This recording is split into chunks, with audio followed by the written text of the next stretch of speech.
그리스도인은 완성된 존재가 아니라 과정 속에 있는, 과정 안에 있는 존재입니다. 이걸 오해하시면 안 되는 건요. 우리가 완성되지 않았다는 것이 구원이 완성되지 않았다, 이렇게 오해하시면 안 됩니다. 하나님께서 우리를 통하여 이루신 구원은 이미 완성되었습니다. 문제는 우리가 이루어야 될 완성의 단계는 성화의 단계인 거죠. 그러니까 이미 우리는 하나님의 자녀가 되었고요.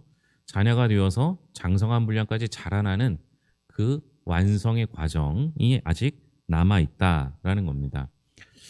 그런데 이 완성의 과정을 이루기 위해서 가장 중요한 덕목이 하나 있다면 그건 겸손입니다. 저도 목회를 하면서 느끼는 건데요. 자기가 완전하다, 완벽하다, 자기가 최고다 생각하는 사람을 바꾸는 것은 굉장히 어렵습니다. 이미 자기 확신에 가득 찬 사람은 하나님의 말씀이 들어가기가 어렵습니다.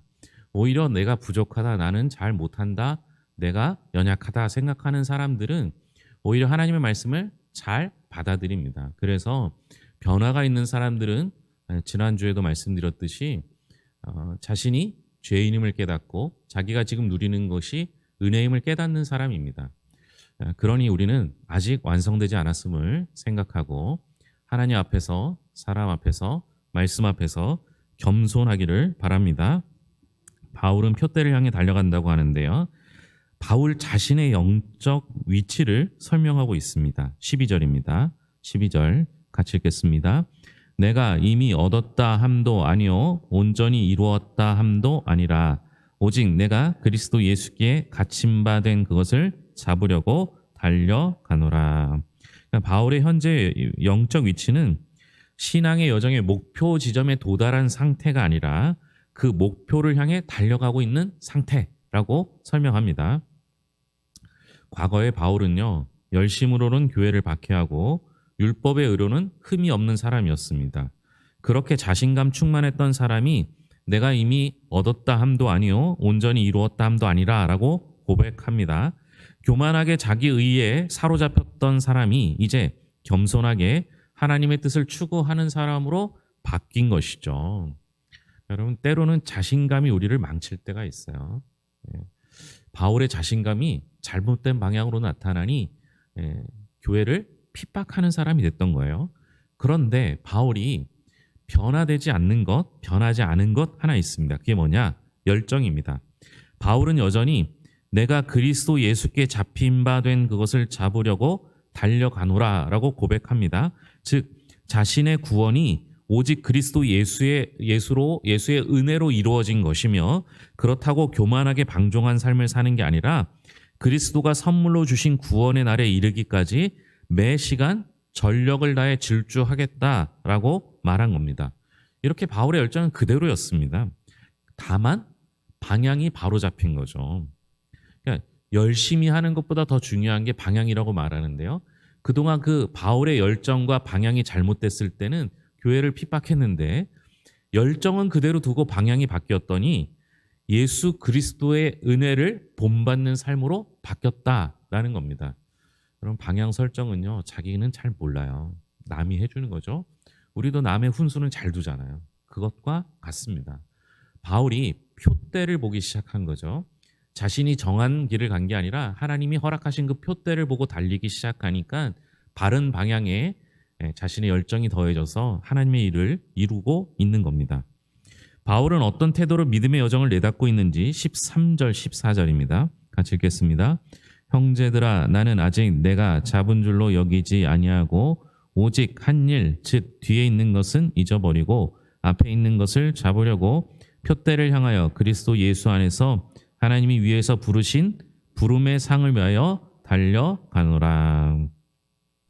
바울의 태도는요, 지금껏 달려온 길은 있고 오직 앞에 있는 표대를 향해 부름의 상을 위하여 달려간다라고 말합니다. 회심을 경험한 바울이 가장 큰 특징은 자기를 스스로 돌아볼 수 있는 자기 성찰의 능력이 생겼다라는 겁니다. 그는 교만하게 자기의 의를 자랑하지 않습니다. 오히려 자기는 하나님의 부르심의 상에 완전하게 도달하지 못한 사람이라는 스스로 객관적인 평가를 하죠. 그렇다고 무력한 패배주의에 빠지는 것도 아닙니다. 오히려 복음을 위해 선한 열심을 내려고 합니다. 즉 표대를 향하여 그리스도 예수 안에서 하나님께서 부르신 부름의 상을 향해 끊임없이 달려가려 하노라라고 말합니다. 바울은요, 자신의 신학과 주변 사람들의 칭찬과 교회에서의 지도자의 위상으로 인해 우쭐대지 않습니다. 그러니까 본인이 직분을 맡았다고 했을 때, 목회자가 된다고 했을 때 훨씬 더 조심해야 합니다. 교회가 부흥하고 성장하면 목회자나 장로나 권사가 자기의 능력으로 된 거라고 생각하면 오산이죠. 절대 그럴 리가 없습니다. 그런데 조금만 잘 되면 우쭐대는 게 우리들의 모습 아닙니까? 영적 교만에 빠지지 말고 나는 날마다 죽노라 하는 심정으로 하루하루 최선을 다해 살아가야 할 것입니다. 바울이 빌립보 성도에게 바라는 건 무엇인지 15절 16절입니다. 그러므로 누구든지 우리 온전히 이룬 자들은 이렇게 생각할지니 만일 어떤 일에 너희가 달리 생각하면 하나님이 이것도 너희에게 나타내시리라. 오직 우리가 어디까지 이르렀든지 그대로 행할 것이라. 그러니까 안주하지 말고 각자 위치에서 믿음의 분량대로 부르심의 상을 향해 끊임없이 달려가기를 바라고 있습니다. 우리가 헷갈리는 건 15절에요. 온전히 이룬 자들이라는 건데요. 이 온전히 이룬 자들은 여기서는 빌립보 교회 성도들을 칭하는 겁니다. 그런데 이 말은 빌립보 성도들을 비꼬아서 하는 말이 아니라요. 그들이 모든 것을 다 이뤘으니 아무것도 안 해도 된다라는 말도 아닙니다. 왜냐하면 왜 이 말을 썼냐면요. 반대자들이 스스로를 온전히 이룬 사람들이라고 말했기 때문에 이 말을 썼어요. 오히려 바울은 그리스도의 표대를 향해 나아가는 빌립보 교회 성도들이 온전히 이룬 자들이라고 그들과 비교해서 설명하기 때문에 이 단어를 쓴 겁니다. 그러니까 완전히 이루었다 이게 아닙니다. 바울은 이들에게 너희가 달리 생각하면 그것 또한 하나님께서 너희에게 명확하게 밝혀줄 것이다 라고 말합니다. 권위적으로 자기 말만 들으라고 하는 게 아닙니다. 오히려 모든 성도는 하나님의 말씀에 비추어 생각과 행동의 규칙을 정할 수 있다고 합니다. 왜냐하면 하나님께서 그들을 끝까지 돌보실 것이기 때문인 겁니다. 그러니까 온전히 이룬 사람이라는 건 하나님께 붙들렸다라는 의미로 이해하시는 게 제일 좋아요. 그러니까 완벽하다 이런 의미가 아니라 그들이 온전해지는 이유는 하나님이 그들을 붙잡아 주셨기 때문이에요. 그들이 방향을 하나님께로 설정하자 하나님께서 그들을 붙잡아 주셨고 그 붙잡아 주신 것을 그들이 알고 있는 상태이기 때문에 그렇습니다. 방향을 잘못 잡으면요. 하나님이 우리를 붙잡아 주셨음에도 불구하고 하나님의 손길을 뿌리치고 우리 마음대로 걸어가지 않습니까? 그런 의미에서 온전히 이룬 자들이라고 보는 겁니다. 여러분 신앙은요. 항상 경주예요. 끝까지 가야지 이기는 거예요. 중간에 포기해서는 안 되는 거죠. 구원의 확신을 강조한 나머지 너무 일찍 안주하는 신앙은 아니었는지 한번 돌아볼 필요가 있는 거예요. 여러분 아직 끝나지 않았어요. 하나님의 시간법대로라면요. 얼마 달리지 않았을 수도 있어요. 그리고 내가 무언가 이루었다고 하고 뒤돌아보는 순간 지는 거거든요.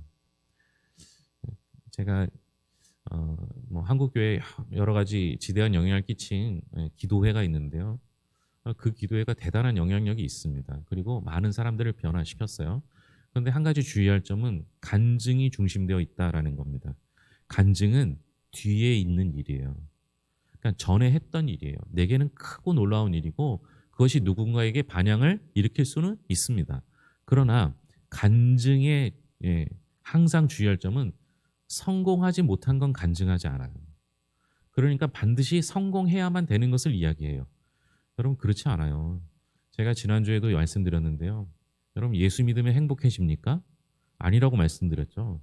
예수 믿어서 행복해지는 것이 아니라 예수를 믿는 것이 행복한 거예요.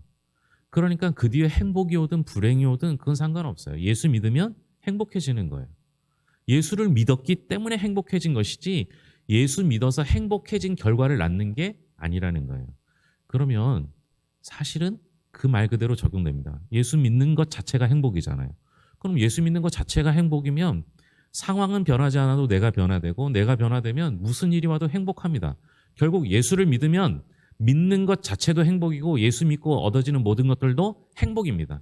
그러면 실패도 행복이죠. 그죠? 그러니 여러분 간증은 은혜로 받으시고 우리가 해야 할 일은 끝까지 경주하는 일이라는 것을 놓치지 말았으면 좋겠습니다. 그런데 그 길을 혼자 가기 어려워요. 예, 여러분 장거리는요 혼자 가기 너무 힘들어요. 저도 뭐 일 때문에 멀리 갈 때가 있는데요. 혼자 운전하는 거 처음에는 괜찮더니 지금은 너무 힘들어요. 근데 둘이 가거나 셋이 가거나 함께 가면 그리 피곤한 줄 모르고 다녀옵니다. 그래서 공동체가 중요한 거예요. 여러분 혼자 갈 수 있는 길이라면 교회가 왜 필요하겠어요. 그냥 집에서 말씀 보고 다른 사람 뭐 비난하는 얘기 뭐 이런 거 안 들어도 되고 괜히 힘들게 하는 사람 귀찮게 하는 사람 없으면 훨씬 더 좋지 않겠습니까? 저도 혼자 성경 읽으면 얼마나 많이 읽는지 몰라요. 그런데 여럿이 함께하고 설명하고 가려면 엄청 시간이 오래 걸리죠. 그러니까 혼자 가는 게 훨씬 빠르고 훨씬 더 잘 가고 편하게 갈 수 있는 길인 것 같지만 실제로 오래 가기 위해서는 함께 가야 한다라는 겁니다. 그래서 교회가 필요하고요. 그래서 공동체가 필요합니다. 여러분 주변에서 여러분들과 함께 가길 원하는 분들이 있다면 격려하고 기도해 주면서 손 붙잡고 함께 갔으면 좋겠습니다. 바울은 그리스도의 영광에 이르기까지 성도가 어떻게 살아가야 하는지를 권면하고 있는데요. 성도가 믿음의 길을 걷다가 경계할 일이 있어요. 그게 뭔가 8절 19절입니다. 같이 읽겠습니다. 내가 여러 번 너에게 말하였거니와 이제도 눈물을 흘리며 말하노니 여러 사람들이 그리스도의 십자가의 원수로 행하느니라. 그들의 마침은 멸망이요 그들의 신은 배요 그 영광은 그들의 부끄러움에 있고 땅의 일을 생각하는 자라. 우리가 경계해야 될 일은 그리스도의 십자가 원수로 행하는 사람을 주의해야 합니다. 그들은 탐욕과 세속에 사로잡혀 자신뿐만 아니라 성도를 멸망의 길로 이끌게 됩니다. 그리스도의 십자가의 원수의 특징은 몇 가지가 있어요. 첫째는 그들은 멸망할 수밖에 없는 존재라는 겁니다. 또한 그들은 자신의 배를 신으로 숭상하는 존재들입니다. 그러니까 내 유익만을 위해 살아가는 거죠. 부끄러워야 할 것을 자랑스럽게 생각하는 사람들이고 오직 땅의 일만 생각하는 사람입니다. 그러니까 한마디로 이들은 십자가의 복음과는 전혀 상관없는 이들입니다. 이들은 철저히 십자가 신학에 반하는 자들이며 자기의 욕망에 사로잡혀 세속적인 삶을 살면서도 그게 최고로 잘 사는 것이라고 착각하는 사람들인 겁니다. 이들은 하나님의 백성이 아니라 그냥 땅의 사람들입니다. 땅의 것만 생각하기 때문에 그렇죠. 바울은 빌립보 성도들에게 이런 자들의 행위를 본받지 말고 오히려 바울 일행의 복음에 합당한 삶을 본받으라고 권면하고 있습니다. 그러니까 여러분 내 유익을 구하는 순간 남의 유익은 사라져요. 그러니까 우리는 항상 하나님의 유익을 구하는 거예요. 교회의 유익을 구하는 것이고요. 다른 이의 유익을 구하는 게 우리가 할 일이에요. 왜 그러냐? 그게 주님께서 보이신 길이기 때문에 그래요. 주님은 자신의 유익을 구하지 아니하고 우리의 유익을 위하여 자신의 목숨을 기꺼이 내어주신 분 아닙니까? 그게 주님의 정신이고요. 십자가의 정신입니다. 십자가는 희생이잖아요. 나는 하나도 희생 안 하고 남만 희생하라고 하고 남의 도움만 받고 살면서 하나도 고마워하지 않는 사람들이 있어요. 그건 잘못된 거예요. 남과 함께 일하고 남을 도와주려고 하고 협력하려고 하고 그것도 못한다면 그저 고마워하는 마음도 있어야 하는 거예요. 근데 그렇게 하지 않으면요. 내 배만 좋으면 되는 거예요. 그러다가도 내 마음에 안 들면 서운하다는 거예요. 우리 교회는 좀 독특해서 매주 뭔가를 주잖아요. 저도 얻어다 드리는 것도 있고 사다 드리는 것도 있고 또 희한하게 누군가를 통해서 좀 싸게 구입할 때도 있어요. 그래서 나눠 드리거든요.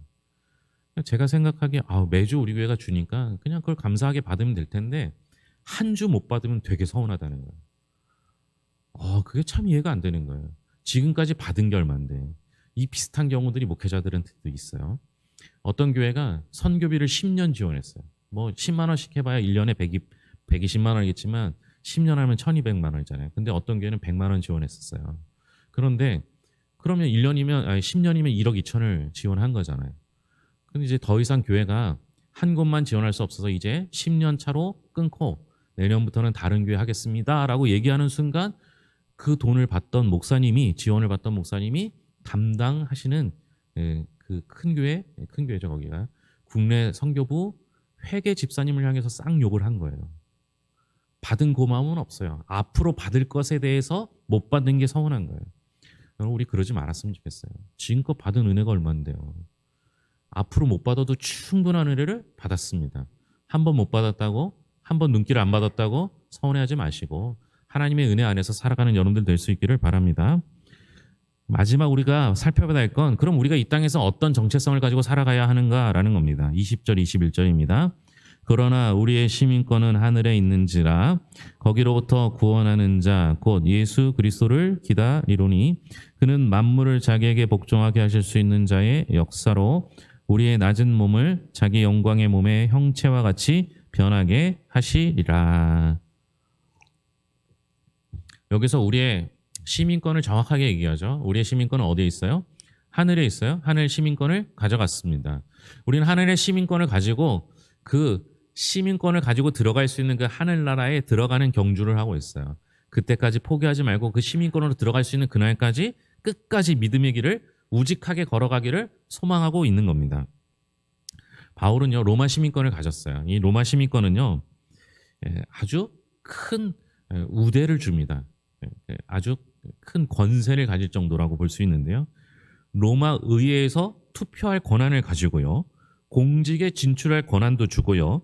사업을 하면서 법적 개혁을 체결할 수도 있었습니다. 결혼과 이주의 자유가 주어졌고 재판에 항소할 수도 있었고 함부로 고문이나 채찍질을 당하지 않을 권리가 있었고 반역죄가 아닌 이상 살인죄의 사형 형벌을 받지 않을 권리가 있었습니다. 이게 로마 시민권의 권리예요. 얼마나 대단합니까? 그런데 바울은요, 자신의 로마의 시민권을 자랑하지 않고 하늘의 시민권을 자랑합니다. 빌립보 성도들이 비록 로마 사회에 살고 있지만 로마 시민의 정체성이 아니라 하늘 백성의 정체성을 가지고 말씀의 통치를 받으며 살기를 바라고 있습니다. 이렇게 하늘 시민의 정체성을 가지고 산 사람만이 종말론적으로 온전한 부활에 이룰 수 있는 것입니다. 성도의 정체성은요, 땅의 백성이 아니라 하늘 시민입니다. 그러므로 성도는 하늘 시민답게 마지막 날에 이루어질 구원의 영광을 소망하며 오늘 하루의 고난을 참아낼 수 있어야 하는 것이죠. 잘 안 됩니다. 그죠? 아프면, 힘들면, 고통스러우면 그럼 정말 힘들어하고 낙심되잖아요. 그때마다 우리가 볼 건 하늘의 시민권을 꺼내서 봤으면 좋겠습니다. 그것이 말씀일 수도 있고요. 하나님이 내게 주신 은혜일 수도 있고요. 여러분들의 경험일 수도 있습니다. 중요한 건 항상 내가 하나님 앞에 바로 서 있는가를 점검해야 한다라는 사실입니다. 남 얘기하지 마시고 내가 하나님 앞에 바로 서 있는지 날마다 자기를 성찰하며 예수 그리스도를 본받는 삶을 살기를 바랍니다. 기도하겠습니다. 하나님 아버지 감사합니다. 우리가 품어야 할 시민권은 하늘의 시민권입니다. 이 땅에 정체성이 있는 것이 아니라 하늘의 정체성, 하늘 백성임이 분명합니다. 그 일을 위하여 하나님 아버지 구원받은 자로서 시민권을 받았으니 그 하늘나라가에서 살 수 있는 방법을 연구하고 훈련하고 준비할 수 있도록 붙잡아 주시옵소서. 어린아이와 같은 신앙에 머무는 것이 아니라 장성한 분량으로 자라 그리스도를 본받는 삶이 되게 하여 주시옵소서. 뿐만 아니라 바울처럼 스스로 그리스도를 본받기 위해 달려가기에 남들도 나를 본받으라 말할 수 있는 그런 믿음의 사람들이 되게 하여 주시옵소서. 하나님이 늘 우리와 함께 하실 줄로 믿습니다. 힘들고 어려워도 이겨내게 하시고 하나님의 돌보심 따라 살아가게 하여 주시옵소서. 우리 교회를 사랑하시는 하나님 아버지 감사합니다. 합력하여 선을 이루는 교회 되게 하여 주시옵고 힘들고 어려운 순간에 손잡아주는 성도들, 격려와 위로와 기도해주는 성도들로 채워지게 하여 주시옵소서. 하나님 아버지 우리 교회 성도들 한 명 한 명을 붙잡아 주셨고 하나님의 은혜로 덧입혀 주시옵소서. 모든 것을 예수님의 이름으로 기도합니다. 아멘.